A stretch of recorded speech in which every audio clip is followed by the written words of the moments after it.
back here with the GCFA segment 2. Starky now coming into the 2010 season.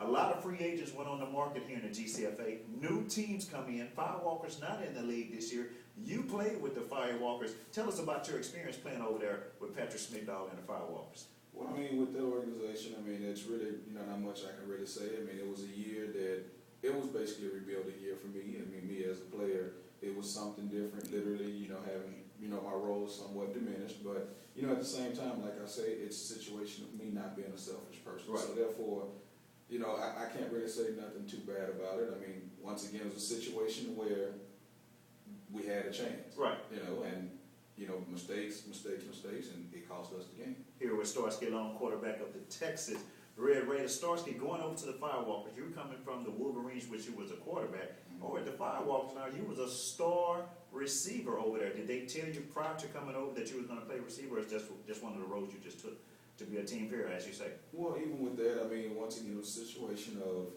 I played behind, Terrence Bennett with the Wolverines when we all originally started. So, I learned a lot from him, and then going over to the Firewalkers, and knowing he's there, it basically told me, okay, what can I do to help this team, to make this team better? They had some good receivers over there already, as in Moss, so a lot of people already know what he brought to the table. So I just used my skills to fit in to try to make the team better. But you became a big target when you was over at the Firewalkers, because I watched you play every week. They started depending on you more than Moss, because Moss would either end up injured or he wouldn't come to practice and wouldn't be playing. So you worked under Medina. Now tell us, how does it feel working under Medina as a quarterback and as a wide receiver?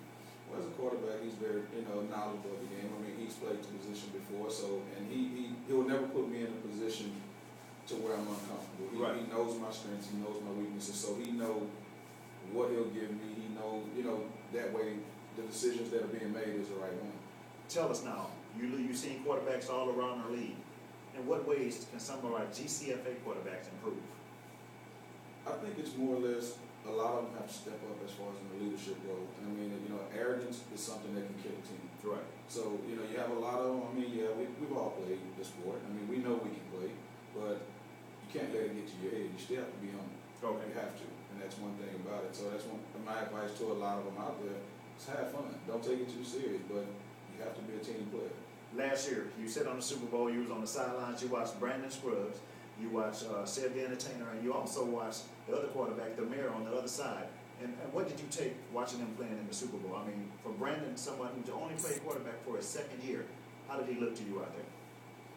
Well, definitely in that situation, it was, I looked at Medina, putting him in a situation to where he couldn't make mistakes. Okay. That was a situation with that. I mean, we knew as far as with his skills and everything, you couldn't just let him go. Okay. So, it was a situation of coaching. The coaches, made sure they maintained the game for him. Okay. So that's what helped Brandon. And I mean, with his knowledge of the game, with knowing football, it helped him out. Okay. Okay, and Cedric the Entertainer, like he's won co-offensive MVP. He's been to the Super Bowl, played against you in the Super Bowl, where Starky Long and the Wolverines came away victorious. So in what ways have Ced grown, and in what ways do Ced still needs to improve? Well, I mean, he really don't have too much to improve on. I mean, and as far as his attitude, it's shown me a lot. I mean, I don't see that same attitude that he had that a lot of people kind of placed on him, that he was tagged with having a bad attitude and everything like that. So I've noticed, since this year we've been with the Wolverine, that his whole demeanor's changed. To me, he's having a lot of fun. Okay. And he's letting go. Okay. Now, you saying Medina puts you in a position to be successful. What do you mean by that? Simply because of, I mean, anybody that looks at me and knows me, hey, I'm 6'2", 230 something, 240 pounds. Right. I'm not a running quarterback. So he knows pretty much, okay, he can dink and dunk. I can give him the short passes. I can give him the long passes. He'll run if he have to. So it's the situation of depending on the defense. He'll just call down to me. He'll let me know, hey, you got this. Take this chance. Do this. Do that.